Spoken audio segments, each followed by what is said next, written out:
The story you're about to hear may seem impossible, but it happened. For 15 years, a young woman named Clara was missing, and no one imagined that she had been much closer than anyone ever suspected. The entire town searched for answers, while her mother lived in a silent despair that consumed her life. Days turned into months, months turned into years, and hope seemed to fade along with time. Yet, something always unsettled that mother, a deep, persistent feeling that her daughter was still alive. Even without proof, she could never accept that everything was over. Little did she know, the truth was literally right next door. It all began on an ordinary afternoon, when Clara left to visit a friend, and never came back. At first, her mother, Mrs. Lucia, found the delay strange, but assumed her daughter had simply gotten distracted, as any teenager would. But as the hours passed and the phone remained silent, anxiety began to tighten around her chest. When night fell and Clara still hadn't given any sign of life, panic took over. Lucia ran through the streets calling her daughter's name, asking everyone she could find, begging for a clue. But no one had seen anything out of the ordinary. It was as if Clara had vanished into thin air. The police were called that very night, but the beginning of the investigation brought absolutely no progress. Officers asked basic questions, wrote down statements, and told Lucia to wait, something impossible for a desperate mother. The town was small, everyone knew each other, and that made the disappearance even more incomprehensible to the residents. There were no signs of violence, no witnesses reporting strange movements. It was a case that defied logic. Searches continued for days, and with each sunrise Lucia felt her heart crack a little more. Something felt terribly wrong. As the weeks went by, new teams were sent, tracking dogs combed the woods, volunteers searched through fields, and posters with Clara's face were hung all over the region. Still nothing appeared. It was as if the girl had been swallowed by the world. Lucia, once known as a strong and joyful woman, began to wither under the weight of her pain. She barely ate, hardly slept, and spent hours staring at the door, hoping, imagining, praying that her daughter would suddenly walk through it. But the door stayed closed day after day. Hope and sorrow lived side by side inside her. And it was during this period of agony that one detail began to disturb Lucia: the behavior of her next-door neighbor, a man named Mauro. He had always been a quiet, private person, but after Clara's disappearance he started avoiding people even more. Whenever someone asked if he had seen anything, he answered too quickly, as if desperate to end the conversation. Sometimes, Lucia could swear she heard noises coming from his house late at night. Muffled sounds, footsteps, something dragging across the floor. And whenever she mentioned it to someone, they insisted she was only nervous. But deep inside, she felt certain it wasn't her imagination. As time passed, those noises became part of Lucia's routine, and she began paying more attention than she should. She felt a tightness in her chest every time she walked past Moro's house, as though something inside was calling out to her. But without proof, and emotionally exhausted, she had no strength to confront anyone. The police didn't take it seriously either, believing she was just trying to make sense of her grief. But her intuition remained firm, almost like a silent voice whispering, "She's close." And that feeling never left her. Lucia couldn't stand waiting any longer. She decided to act on her own and bought a simple recorder. She set up an old home camera pointing toward the neighbor's backyard window. She spent nights awake, documenting every sound coming from the house next door. She wrote down the times, described each noise, and kept everything in a folder. She did it without rest, even exhausted and afraid. To her, it was more than intuition, it was almost evidence. For the first few weeks, the recording seemed empty. Then the strange noises began appearing at the same hours every night. Slow footsteps, creaking doors, muffled voices deep in the audio. Every time Lucia played the recordings, her stomach turned cold. She showed the files to a trusted neighbor, who listened carefully. The neighbor admitted she had also noticed unusual movement and noises for years. Together, they decided it was time to take the material further. They brought the recordings to an audio expert in a nearby town. He listened quietly and asked for copies for a forensic analysis. Days later, he confirmed there were voices, clear signs of human presence, tension in the voice patterns, and sounds consistent with a confined space. With the official report in hand, Lucia finally had legitimate ground. The police were forced to reopen the case and look closely. It was the first real progress in many years. A discreet surveillance team was assigned to monitor Moro's house. 4 days, agents rotated shifts without drawing attention. They noticed strange patterns, purchases of women's items, minimal outings. Morrow kept rigid routines and always left the house alone for short intervals. At night, professional equipment confirmed everything Lucia had already recorded. Investigators began to suspect that someone was living there in hidden conditions. Everything started to fit together like pieces of a puzzle. Meanwhile, the town began talking about the old case again. Some supported Lucia, while others criticized her obsession. Posters returned to the streets and the local press took interest. Family and friends helped with support and donations to keep the vigil going. Inside Lucia's chest, hope and fear lived side by side. She knew the next step could reveal truth and horror at the same time. Even so, she was ready to go all the way to uncover it. After weeks of surveillance, a judicial authorization was requested. The police asked for a search warrant and explained the operation plan. A date was set, an early morning with a full team and medical support. Lucia woke up early, hands trembling, heart tight. She dressed simply and walked to the scene, knowing everything could change. When she arrived, she saw police cars and a movement she hadn't seen in years. Meanwhile, inside the house next door, something waiting to be discovered began to stir. The street fell silent as the team positioned themselves. 2 officers went to Morrow's door and knocked firmly. There was no answer, but everyone heard movement inside. One of the agents announced they had a warrant to enter. 10 seconds passed until the door was finally forced open. Lucia watched from afar, her heart almost bursting out of her chest. Something inside her said this moment would change everything. The agents moved through the rooms calling out. The house was too organized, almost artificial.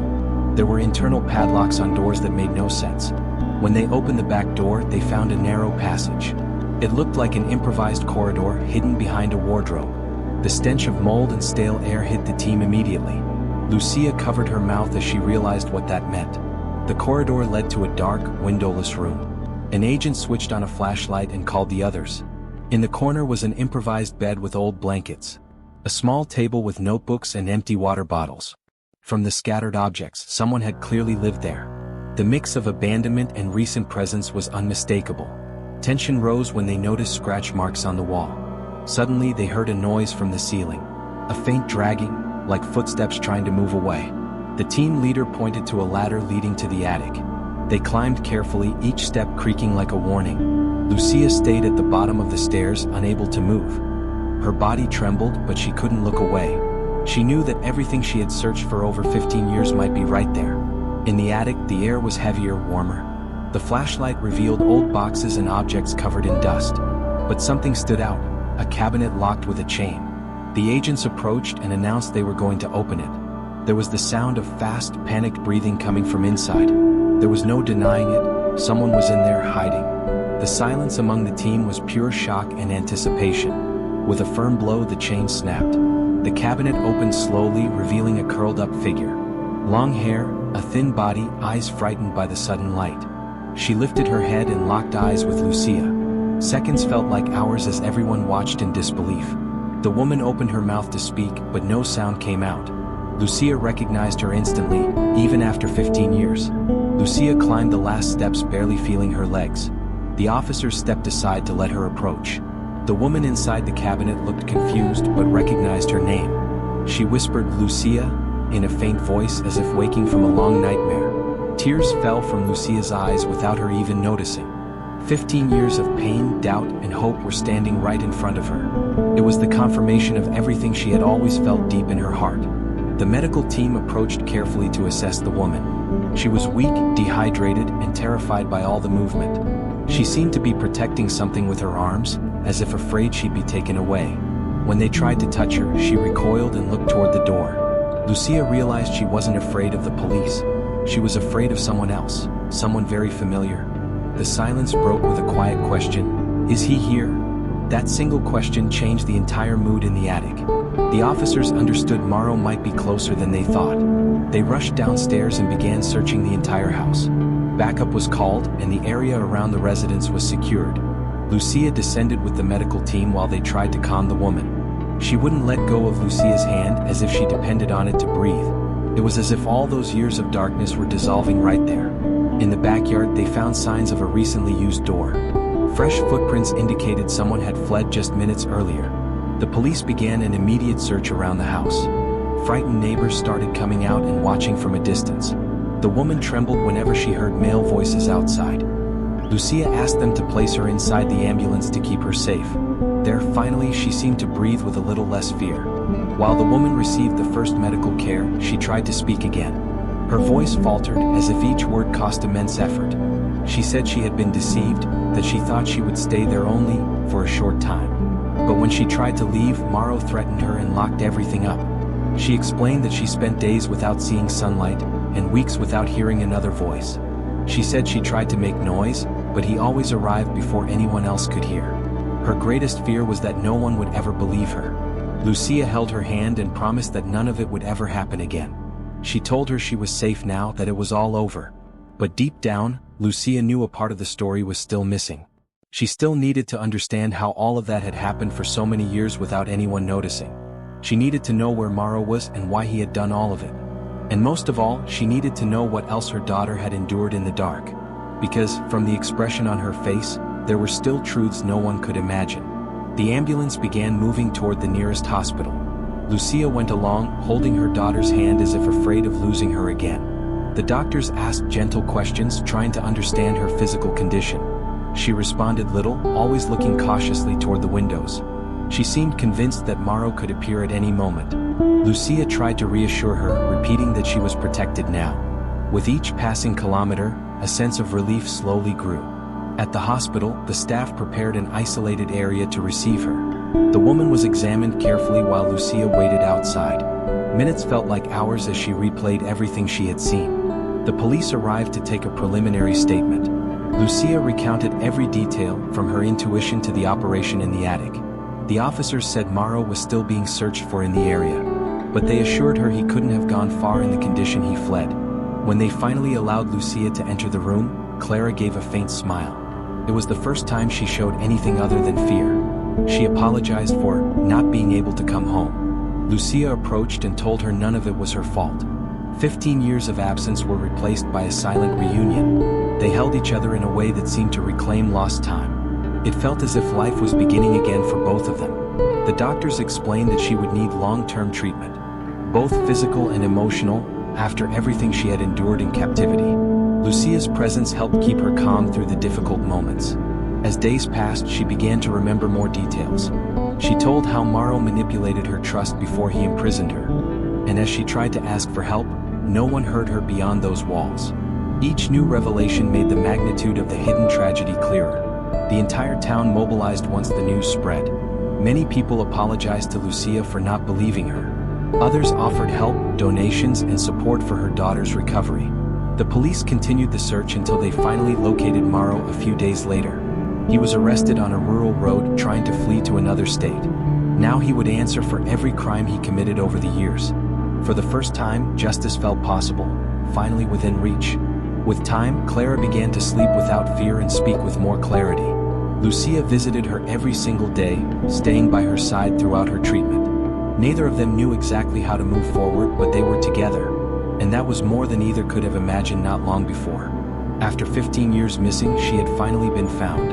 And the most unbelievable part, she had always been next door, just a few meters away. Now, however, she was free and ready to rebuild her life. The story of Lucia and her daughter, reunited after 15 years of darkness and silence, remains a powerful reminder that a mother's love never breaks. Even when the world doubts, a mother's heart keeps searching, keeps fighting, keeps believing. If this story moved you, don't forget to subscribe to the channel and leave a like.